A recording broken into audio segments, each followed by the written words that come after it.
It's the Sleepers. College basketball is here. Carter and I have had a busy morning. We've been sort of running around doing various things before we even click record on this episode. Carter is back from his world tour that still rages on. He still has multiple weeks left on this tour. But this past week you were in West Virginia, right, at a wedding? I was in Savannah, Georgia. Savannah, Georgia. You were driving through West Virginia, though. I drove through West Virginia, yes. Sounds like a road trip. We've frequented those here and there, haven't we? Maybe a precursor of what's to come. Oh, well, anyways, Cart, I appreciate you making time. You can see you're not at home. The globe is not behind you today for anyone watching on our YouTube channel. Instead, we have some crooked blinds that look horrible. And college basketball is back, my friend. You look like you just placed a bet. I did. I just placed a bet on Baylor minus 44.5 with a 64% yeah, 68% odds boost as well. So got it up to 160 plus 162. That's insane you're using that odds boost on that bet of all bets today. It's also insane that you're the same, you're just as pale as your hat. Hey, that's a little rude. It's lighting here, okay? Look, we need positive vibes going into this I'm season. saying let's not lash out. It's college hoops is here, G. You're right. You are very correct here. Look, I'm so excited it's back. We have big news dropping later today that you should see that we may have just alluded to. I'm doing daily picks every single day of the season. As always, you can see those on my Twitter at GWizzy12. Also, follow Dimers, though. I don't think we've really updated the people on anything. I essentially am a full-time Dimers employee now, while also essentially being a full-time Field of 68 employee. It's very fun. I love it. So you can get a lot more gambling content from me over at Dimers, and Carter and some of our business colleagues from the Multiplicity Media Group have also been doing great work for Dimers on their social media channels. So pay attention to that. Follow Dimers if you could. Anyways, Cart, the season's here. I'm excited. As far as sleepers go, we're going to still do these starting 5 episodes. We like the format of these. They're kind of quick hitting and allow us to get to multiple different topics, multiple different segments for YouTube. We're going to keep those running through the season. That's new. We're also still going to try and get guests for the long form podcast episode style. That will still go to Apple and Spotify whenever we have those. We currently don't have anything scheduled, but last year we were able to get a lot of good players on. Keegan Murray, I still can't believe, came on a Sleepers episode. So we'll try and do that again. But for now, that's sort of the motion forward. Do you have anything to add before we just jump right in and continue with the wave here? I just want everyone to know that it's gonna be a great season for sleepers. We got a lot of stuff coming, a lot of exciting stuff coming that I'm very, very hype about. So, like Greg said, make sure you follow along. And I think Greg also forgot to mention he's a full-time sleepers employee as well. We decided to keep him on. There was a couple part-time rumblings going in and out of there, but we realized we couldn't function as a company without the great white hope that is Greg Waddell. Well, thank you so much for that. I appreciate that. All right, let's jump right in, Cart. Michigan State exhibition. First of all, I guess this is the last piece of news we didn't add. We're still doing the unscripted podcast for the Field of 68. That is the Michigan State centric podcast where we will only talk about Michigan State. We made some formulaic changes to that, which you will hear when we launch the first episode. We're not sure when that episode's dropping. I think it might be coming out later today, but long story short, I'm going to try and be more positive on that show, and you are steering the ship. You're going host mode on the unscripted pod to be the voice of Michigan State basketball, which I think is as it should be. So we're probably going to be redundant to what we said, what we broke down in detail on that show, but we also wanted to get something on our channel relevant to Michigan State.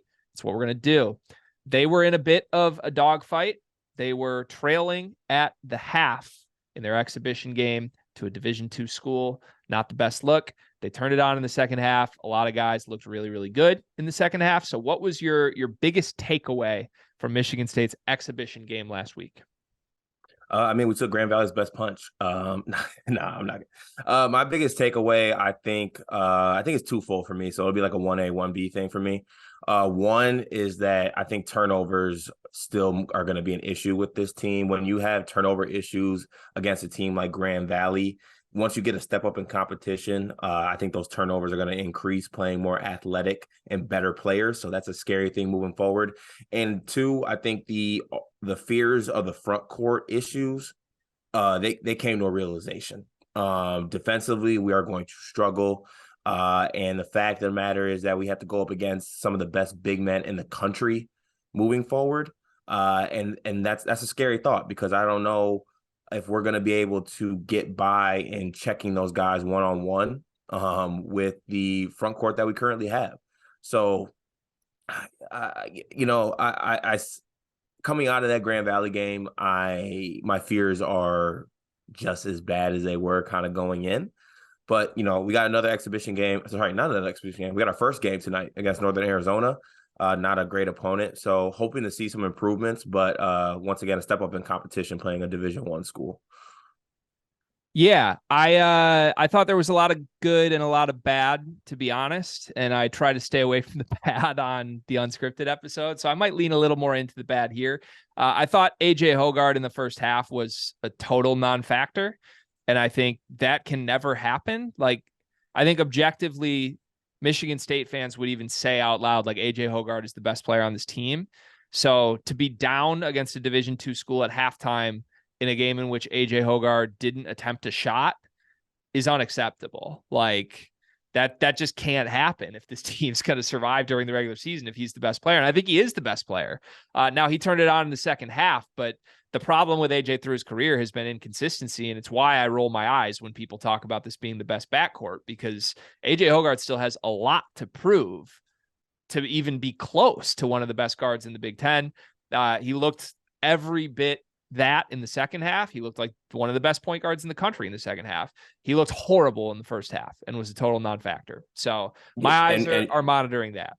And I just want to say, you can't have that, because the margin for error with our team and how the roster's made up, guys like AJ, guys like Malik, we can't have ghost performances, can't have performances, especially, with Malik last year. There was games where he looked like he was an all Big Ten player, and there was games where you didn't even know he was there. And it wasn't necessarily him playing bad either. It was like he had games where he only had 5 shot attempts. Like, that's crazy. Like, I want to see Malik Hall go 1 for 17. I don't care. I mean, I do care. That'd be bad, but like, attempts. Like, you need to be aggressive and you need to get your shot attempt ups. You cannot have 5 or 6 shot games. Not with the way our roster is made up. So I definitely want to see some improvements tonight against Northern Arizona, I believe it is. So there needs to be some improvements. Guys like AJ, if he wants to be that go-to guy, can't have halves where you don't have a shot attempt. That's absolutely unacceptable. So hoping to see some improvements tonight. Tyson Walker was really good. We don't need to talk in depth about it. We did that on Unscripted, but I thought he was the best player in this game, and that's awesome. I love the way they're using him. It looked totally different. Like, there was no, okay, you're kind of the point guard. Obviously, when AJ's out, he can play that role, but like, they were running him off of, catch and shoot actions that they have ran Bryn Forbes and Gary Harris off of in the past. I think that bodes really well for Tyson's skill set with how well he shot the ball last year. The front court, I think, is disastrous, to say the least. We kind of knew that. And I'm already taking flack on Twitter for tweeting out halftime thoughts about how bad the center spot was. But like, I thought that it was Grand Valley, right? I thought Grand Valley got whatever they wanted against Michigan State in the paint in this game. And I don't know how that can happen. I mean, Mady Sissoko just does not look like a rim protector. And I think it's more mental than it is physical. Like, he was not in the right spot frequently, or he had his back turned when there were straight line drives to beat the guards to the rim for a layup. Kohler, God bless him, even if he is going to be in the right spot and work really hard, he's never going to be a rim protector unless he grows 4 more inches. Pause. So I don't know. Like, Carson Cooper played real minutes. They didn't do any Joey Hauser at the 5 in this game. I don't know if they're saving that. I kind of thought they might experiment with it in the exhibition games if they are serious about doing it. So I'm tempted to say we're never going to see small ball. It's probably going to be 40 combined minutes of Mady and Jackson and Carson Cooper. And I think, given the schedule, I don't feel better about that spot than I did going in after the Grand Valley game. Oh no, Drew Timme was watching that game, absolutely licking his chops. It's going to get nasty. Yeah. Mady did have some nice offensive moments, though. No like crazy post moves or anything, but a lot of like lob catch dunk finishes from AJ. That's nice to see. I mean, we do know that he is capable of doing that, and AJ should be more than capable of getting him those opportunities 5-6 times a game. So Yeah, I mean, but the last thing on this, and we can move on. The thing with Monty is I don't really even want him to like as great as it would be for him to be able to have like a hook shot or a go-to post move. I don't even want that. I just want you to catch drop offs, try to finish strong, dunk everything, and defensively be in the right spot. Now, as you already mentioned, mentally, it seems that he's kind of a step or two behind on where he needs to be defensively. So if maybe some more game time and more experience gets him to that point, because he's going to be the starting center. Like I think that's the first game made it evident to me, and what Tom has been saying over the summer is that he's going to be the starting center, whether for good or bad. So I guess we're going to see maybe with some game time and some minutes, like mentally, he kind of things start clicking. I think that'd be obviously good for him and the team, but right now I just don't know. Yeah, need Jaden Akins back too. Hopefully he plays. He's day-to-day right now. If he plays in the first game, I'll be very excited to watch the team and watch him. I think he's a superstar. So we'll see. I'm sure we'll have much more on Michigan State throughout the season, but all in all, what would you give him? A C grade for the exhibition? Yeah, C minus. C minus, yeah. I mean, hard to go much above that when you're trailing to Grand Valley at half. Just is what it is. Yeah. Second half was good though. Michigan exhibition. See, I hate that we're already doing this, but like Michigan looked really good at their exhibition card. They only won by 13 against Ferris State, which is objectively a really bad result. However, they were up 19 points at halftime. They were up 30 with 12 minutes left in the game, and then Juwan Howard promptly sat everybody who's going to play real rotation minutes. I'll start with a negative that I thought was very clearly a negative. I think this team has a lot of bodies as far as depth goes, but I think they don't have any quality Big Ten players off the bench other than Doug McDaniel, who I don't think might be coming off the bench for too long. I'm just going to throw that out there. I think he's special. But they really are a 6-man team. Like you're looking at the 7th guy being Isaiah Barnes right now. That's not very good.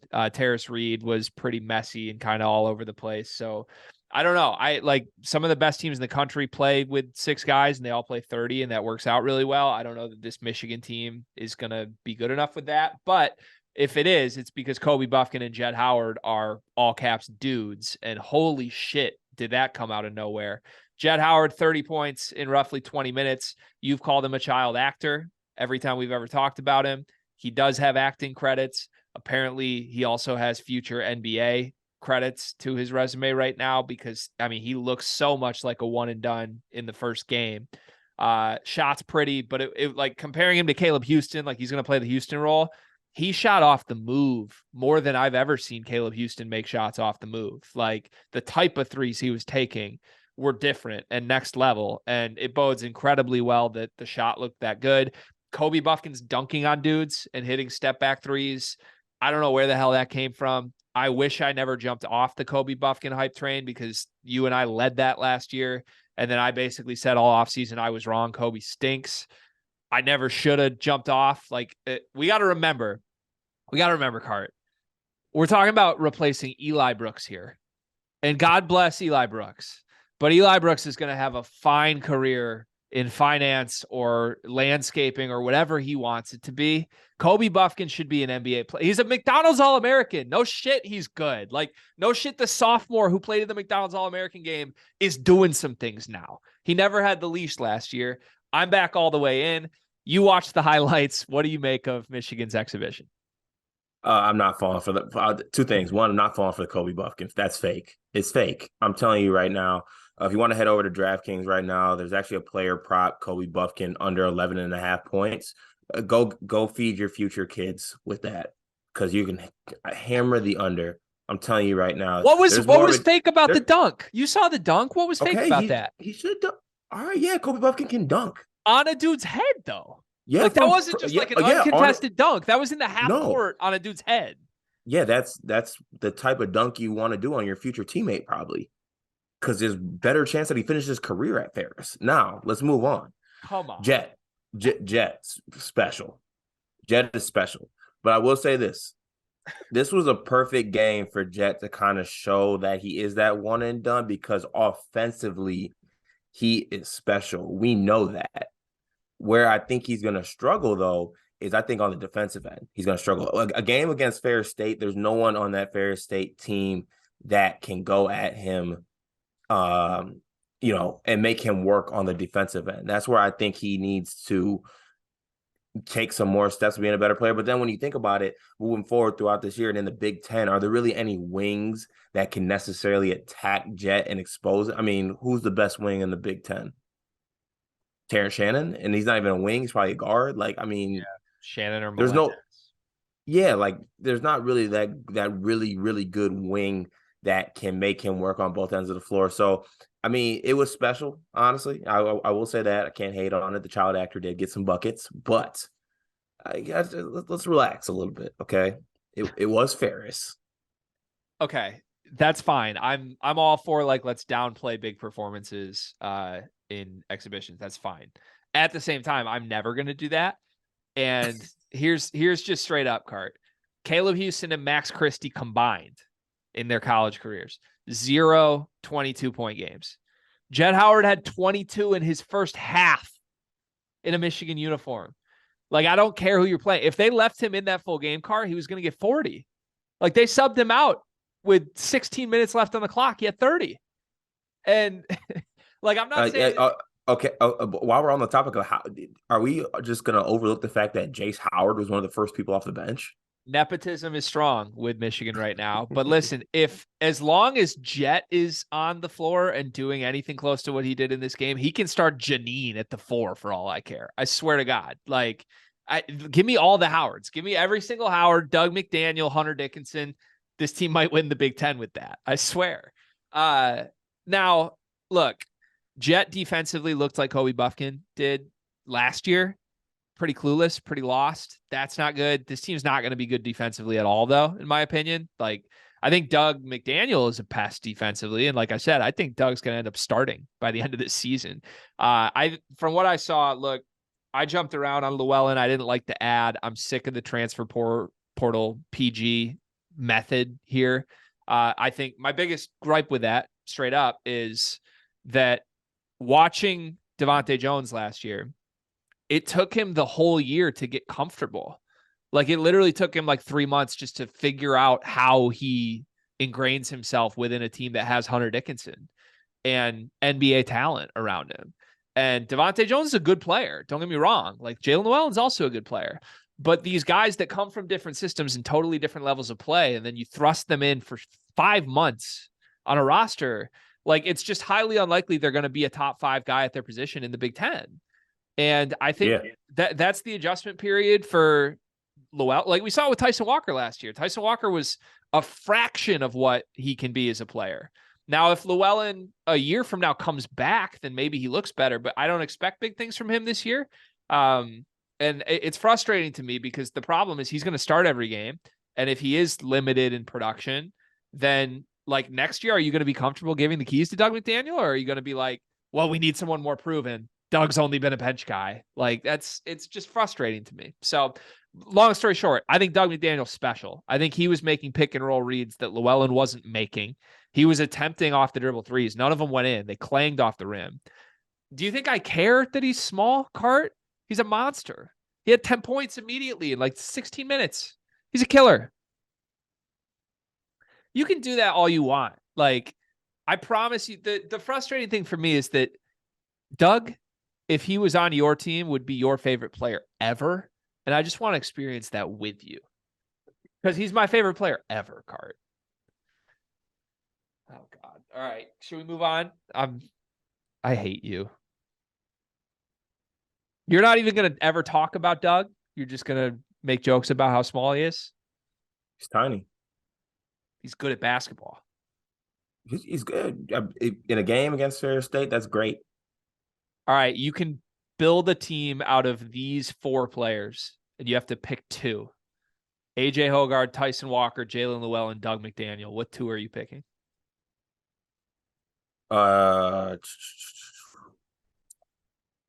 Give me Llewellyn and Hoggard. Okay. I don't know who my 2 are, but Doug McDaniel's one of them. That's the only one I know. Let's move on. Kansas. We need to do an actual segment breaking down Kansas here. If you missed all the drama, Kansas fans came after us because in 2 weeks ago's episode, we were talking about Illinois breaking down their secret scrimmage with Kansas. Illinois won that. And I made some passing off the cuff comments during a timed segment where we were analyzing Illinois that essentially said, I think Kansas is overrated. And I believe you and I both threw out a couple different players stink. I said Grady Dick stinks. You said Jalen Wilson stinks. Kansas fans didn't like that. This is the first time Kansas fans have ever seen us. A big Kansas account, Braden something. No, I don't mean that as disrespect. I'm just forgetting his last name. Turner. Braden Turner. Thank you. He tweeted out the clip and everybody was on our ass. We invited Braden on the show. He agreed to do the show. And then he had some issues personally the morning of that he did not appear on the show. So long story short, we need to talk about Kansas. Kansas, the Jayhawks, Cart, down 20-4 to Pittsburgh State without an H in their exhibition game this week. 20-4, 8 minutes into their season, down to Pittsburgh State without an H. Would you like to clarify anything on your beliefs on this Kansas team? And then they won by 30, right? We don't care about that part. We just care about well, first off, let me clear out my comments. I'm always going to say Jalen Wilson stinks, okay? This stems way back to the Beeline days. It is. I know it does, but I thought we were doing this to like kind of clear the air and just like provide some actual analysis. I didn't think you were immediately doubling down on I'm always going to say Jalen Wilson stinks. Oh, well, he's a good player. He's a good player. But if you ask me, I'm always going to say he stinks. That's how it's going to be. He could be a top 5 future NBA player. That's what it's always going to be. Also, he tweeted at us and called us clowns and UNC fans. Rude. If you're gonna shoot 27% from 3, you better lower your tone. But what the real thing with this Kansas team is, like, Greg, we talked about this. They lost 2 first-round NBA draft picks, one of them being the Big 12 Player of the Year, first-team All-American. I think he was top 5 in consensus for the Player of the Year award. I mean, losing a guy like Ochai Baji, losing a guy like Christian Brown, losing a guy like Remy Martin off the bench, that's not a loss that you can take lightly. Yes, recruits come in. I like MJ Rice. I like Grady Dick as well. I know you said Grady Dick stinks, but I think that was just a in passing thing. But Grady Dick is a good player. But to expect them to come in and replace 2 first-round NBA draft picks, and for all the shit that David McCormick got last year, like, he was still a very solid starting center for a national championship team. And you can't like just brush past that. So they're replacing a lot on this team. So being down on them, we're not saying they're going to miss the tournament, but is Kansas a top 5 preseason national team to me? No, they're not. I don't think that. I think they should be more in that 10 to 15 range, if anything. Yeah, so that's all I'm saying about Kansas. I think McCormick is, other than Agbaji, I think he's the biggest loss because I don't trust any of their options at center right now. I know Ernest Uday might be the answer there, but McCormick got a lot of shit from Kansas fans and from national people last year, and he was awesome in the NCAA tournament. It's part of why they won the title. I would kill for McCormick on Michigan State's team right now. Right. Look, here's just to clarify. Did I say Grady Dick stinks? Yes. And again, the context of that is we say people stink all the time. If you want to criticize us that that's lazy analysis and you don't like listening to it, I think that's a fair criticism. That's just our vernacular. That's how we talk. We talk about our own teams like that. Grady Dick is obviously a very good basketball player. He's a highly touted recruit who I think is going to have a very good statistical season for Kansas. My context of saying he stinks when evaluating why Kansas is overrated, I don't think Grady Dick can be the first option on a championship level team, Cart. And that's where I'm stuck here because offensively, this team's going to struggle. And part of that is because of who Jalen Wilson is as a player. And he can tweet at us that we're clowns, but Jalen Wilson is never going to be an efficient shooter from behind the arc. He's just not that guy. Jalen Wilson is much better served as a second, third option scorer. And if he is your second, third option scorer, your team's really, really good. Or 4, like you're saying. But the problem is this team needs him to be number 1. And if it's not him, it needs to be Grady Dick. And that's where the context comes in for me. Grady Dick also needs to be put in a different role. It reminds me to go back to my Michigan comps I always make. Like that team that Trey Burke was on, like Nick Stauskas was their 5th option and he had 6 threes in the tourney game. That's the role that on a great team, Grady Dick would play this year. And instead, Kansas needs him to be the guy right away. And I don't know that he's going to be ready. That's not saying he's a bad basketball player. That's saying in the context of why I think Kansas is overrated, Grady Dick can't be your first option, and they need him to be because they're limited everywhere else. So Right. I don't know what to make of it. Look, are they going to win a lot of games? Hell yeah, of course. Bill Self is the GOAT. I mean, straight up. Like, if you're picking a guy to run your college basketball program and you don't care about the FBI's involvement, you would take Bill Self. I'm with that. Like, he wins his conference almost every single year. This year, they're going to be in the mix, but they're not as good as Baylor. And I think it's more likely they make the tournament in the mid-range, 4 or 5 seed this year, than it is they have a 1 seed and they're contending for championships. That's where I stand. And that is a completely okay take. And if that upsets you, and people are very upset about saying not nice things about your team, I mean, we're Michigan State. I'm a Michigan State fan. I say not nice things about my team all the time, and I don't get upset when people don't say not nice things about my team. It's not that Yeah, deep. watch. Let's just go through the motion. Like, AJ Hogarth stinks. You want to tell me somebody stinks from my team? Like, yeah, Terrence Williams stinks. they stink. It is what it is. It's how we talk, Kansas fans. I'm sorry. Rock chalk. Let's go. Your team just made a bowl game. Go celebrate that. Go try to fill 50% capacity of your football stadium for once. See what happens. Oh, Gregory, All right. Gregory. To the Big Ten. Just want to do a quick pulse check. We've seen enough from a lot of teams now heading into the season that could alter what our offseason narratives were for these teams. Give me a team that you are higher on than you were all offseason based on what you've seen thus far. I mean, I feel like I've beaten the Rutgers train too much, so that's not one. I'm looking for something that like changed in the last week. Like, you saw exhibition or you saw stuff. Indiana. Hood Schifino is a guy. Hood Schifino is a first round NBA draft talent. And that changes a lot of things for me. So I was clearly on the Illinois, like standing strong in Illinois is my preseason pick. I'm kind of flipping back and forth now because Hood Schifino is one of those guys. Yeah, the biggest question with him was his shot, and he's doing and a lot of like. And hey, 3 for 5 last game, or maybe 4 for 6 from 3, I think, or something like that. Like, the shot looks good. And it's not just catch and shoots. Like, he was hitting off the dribble pull-ups in transition. He was doing some like off balance stop, spin, fadeaway stuff. Like, you don't even attempt those type of shots and have them look that smooth unless you are a capable shooter. So I think we can squat. He might not be a 40% guy, but he's not going to be like a 26% non-shooter. If anything, he's going to be a 3-4 attempts, 30s, low to mid 30s, which is super helpful for this Indiana team. I'm with you. That was my answer for sure. It's homery, but I think Michigan also applies, just seeing what the Wings did. I think between Indiana and Michigan, like, I feel pretty strongly those teams belong near the top, even though we already kind of considered them in tier 1. I would say those two have jumped Illinois a little bit for me. And I know our Illinois listeners aren't going to like that, but I think Michigan and Indiana have pretty clear identities and pretty clear star power right now. And as much as I like Illinois' just overwhelming group of good players, I think they need someone to be the great player on that team. And I don't think they know. Like, do they want Terrence Shannon to be their best player? Do they want Coleman to be their best player? Do they want Sky to be their best player? Any of those could be the answer. But I think until they find that answer, it's worth dropping them a little bit in my eyes. What do you think of that?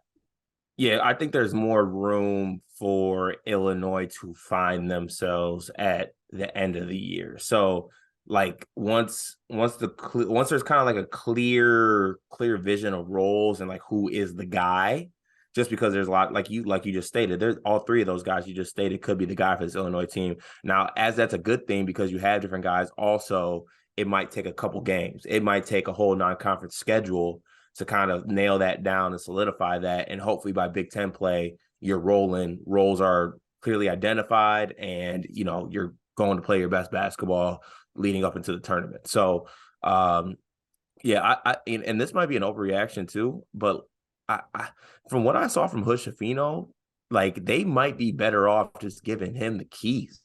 Like, not the keys necessarily as like, the best player because Trace is their best player. Trace is obviously going to be a Big Ten Player of the Year candidate. He's in the running for that award. But like maybe the best version of this team is when Hood Schifino has the keys and not Xavier Johnson. Depending on which Xavier Johnson you get. I think it bodes well for Indiana. They have both of those guys would be my answer. If Hood Schifino can be a guy where 50% of the time he has the keys, then that's a great thing. That means he's really good. Xavier Johnson's still going to play a role. He's not going to lose them games necessarily this year, which he has done at times in his career. I think this team's too talented elsewhere for Xavier Johnson to just drive them off a cliff. But when he's on, he will win them games. And yeah, when I know there's a lot of dialogue about best backcourt in the Big Ten. Right now, I don't think I'd take anybody over Johnson and Hood Schifino from what I saw from Hood Schifino. I mean, Paul Mulcahy almost had a triple-double. Okay. All right. Thank you for the Mulcahy update this week. Can we make that a running segment? What's the Paul Mulcahy update this week? Paul Mulcahy, easy little dub. By the way, Rutgers update in general. Big Cliff, monster. Cam Spencer, bucket. I mean, what are these updates? You're just listing players and adjectives that you would say about them 6 months ago. What makes that an update? Oh, I mean, I didn't know I had to come with the Rutgers box score. I'll come with it for next episode. I mean, you're talking about Rutgers update, Cliff, monster. Like that's Cliff had a double-double. I think he had 18 and 10. Did he actually have a double-double? Yes.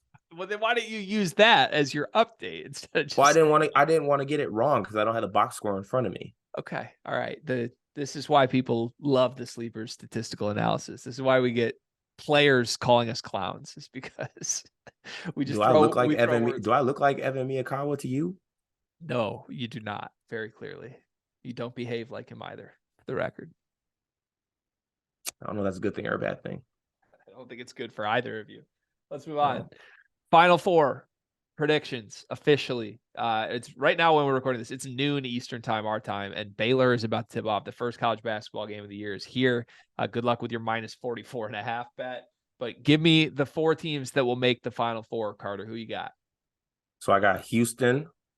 I got actually, hold on, let me pick up my phone. I have Houston. I have Baylor, actually. So good little shout out right there. Arkansas. And my last pick, I've gone back and forth on it, and it might change, but I'm going to go ahead and throw North Carolina in there. Yeah, that can't feel good to throw Carolina out there right now. I was going back and forth on it, but I think I'm going North Carolina. No Gonzaga for you? No. Did you even consider them or no? You've seen enough. I did, but a lot of that is depending on what Nolan Hickman does throughout the year. And it was actually going back and forth between North Carolina and Gonzaga for that last spot for me. Okay. Good to know. And I have Houston winning it all too. I like those picks. I have two of them. I have Baylor and Houston. I think those are the clear best two teams in the country. And I think one of those two teams wins the national title. I'm going to reserve my pick until I see them both play. But one of those two teams will be the best team in the country. I have Creighton. I know there's been a lot of dialogue about Creighton being overrated, and it would be the time right now to sell stock of Creighton. I'm scooping up all the stock. I think this Creighton team's awesome. I'm a big believer in sophomore jumps in general, and I think all those dudes are really, really good. Without Nembhard and Kalkbrenner, they gave Kansas the biggest scare they had in the tournament. I know Carolina was beating them early, but like Creighton almost beat Kansas in the round of 32 or 16, whichever one it was, without their point guard and center. And they bring all these dudes back and add Baylor Shireman. I love this team. I think they're loaded. And I think the Big East is kind of down outside of them. I think they could honestly run the table, like one loss in the whole regular season, the Big East. My fourth, I think, is going to surprise you and everybody. Going Arizona. Going Tommy Lloyd, the Wildcats. Ooh, Why is that boo? Well, I'm always going to buy into some team that has erratic guard play. And Kerr and I had quite a relationship last year. He slid in my DMs and said, like, keep doubting during the NCAA tournament when I said something on After Dark about him. And we saw how that played out. They did not make an NCAA tournament run. But here's the thing. I think Pell Larson's really, really good. I think in the FIBA event, he was like first option in college on a really good team level good. And I think Tubelis is probably the player of the year in the Pac-12 this year to me. Like, his numbers last year were stupid in a front court that had Koloko next to him. How dare you disrespect Pac-12 sleepers official athlete Drew Peterson? Oh, I love Drew Peterson. I think you missed this. I did the Pac-12 preview with like Doug Gottlieb and Goodman last week. And first of all, it was an off the rails show because anytime you have Gottlieb and Goodman together, it's just going to be crazy. But near the end of it, we were doing like our rankings and I had USC third, I believe. And my only justification of it was Drew Peterson is a dude and not a lot of teams in this league have dudes. And Gottlieb cut me off and goes, wait. A dude? Like, can we define dude? Like Paolo Banchero's a dude. Drew Peterson's a dude? So I went to bat for our take on Drew Peterson, by the way, but I got laughed off the show a little bit. Anyways, yeah, I like Arizona. I like the kind of narrative of they should have been last year. They weren't, and now they're motivated. And I think Pell Larson and Tubelis are really, really good. I'm not gonna lie, I hate that pick. That's fair. Won't be the last time you and I hate something each other say this year. Card, any final words as the college basketball season is officially upon us?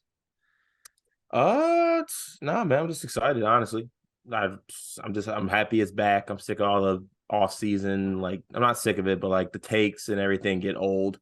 So I'm actually excited to, watch the game and watch the games unfold and talk about what I see. Smart man. I can't wait to do it with you, my friend. Stay tuned for news from the sleepers that will affect the way you watch college basketball forever. What a teaser. Jesus. That was good, right? That was pretty solid. I thought you were going to give like a little teaser. That was a teaser. That was a teaser. All right. Good luck to you. Just tied again. You're lagging super big. I'm just leaving the show. Goodbye, Cart. Okay.